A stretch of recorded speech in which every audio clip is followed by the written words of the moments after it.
नमस्कार आपण समस्ती को ओडिशा पाणीपाग चैनल रे स्वागत।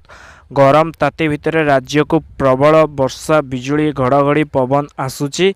राज्यर अधिकांश जिले में बिजुली घड़घड़ी सह वर्षा होबार संभावना रोचे।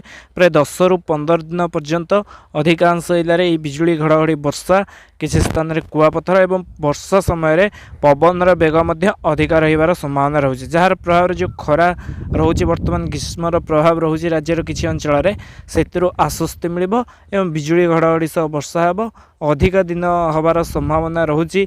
1 रु 3, 10 5 रु 7, 10 रु 12 यही समय अधिक प्रभाव रही संभावना रोचे। तो विशेषकर क्यों जिले में रही तारीख मानक क्यों जिले में रही प्रभाव रही संपर्क में संपूर्ण भाव जानापी भिडियो संपूर्ण रूपे शेष पर्यंत देखो। वर्तमान समय राज्य में ग्रीष्म प्रभाव जारी रही। पश्चिम ओडिशार किछि जिले में ग्रीष्म प्रभाव अच्छी किंतु ओडिशार बाकी अन्य जिला मानक पूर्व वर्ष तुलन में ग्रीष्मर प्रभाव कम रही। पश्चिम ओडिशार केतेक जिले में ग्रीष्मर प्रभाव वर्तमान अधिक रही। कालबैशाखी प्रभाव में एथुर आश्वस्ति मिलवार संभावना रही। राज्यर अधिकांश जिले में कालबैशाखी बिजुली घड़घड़ी सह वर्षा हे।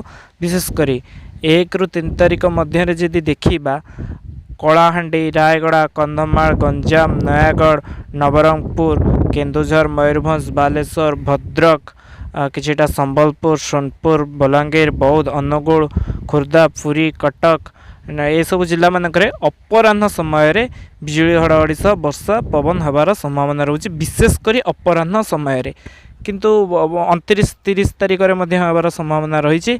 1, 2, 3 तारीख मानक ये सब जिले में अपराह्न समय प्रभाव अधिक रही पारे। विशेषकर उत्तर एवं किछिटा दक्षिण आभ्यंतरीण ओडिशा रे दिन बेला किंतु ग्रीष्म प्रभाव जारी रहिबो जेमति अच्छी अधिका सेमती रहिबो। अधिका पश्चिम ओडिशा रे उपकूल ओडिशा रे जेहेतु सामुद्रिक वायुर प्रभाव रही वर्तमान समय गुळुगुळी एवं गरम अनुभूत होते सामुद्रिक वायुर जो प्रभाव रही तार प्रभाव में गरम कम होउची। गुळुगुळी सामान्य रोचे किंतु गरम प्रभाव कम रही। आगामी 5 दिन पर्यंत उपकूल ओडिशा रे दिन एवं राति समय पवन बेग रही 40 रु 50 किलोमीटर। कटक, पुरी, जगतसिंहपुर, बालेश्वर, भद्रक, केन्द्रापड़ा ये सब जिला मानक जार प्रभाव तातीर प्रभाव टी कम रही। 5 रु 7 कालबैशाखीर प्रभाव आहरी सक्रिय रही 4-5 बेलू।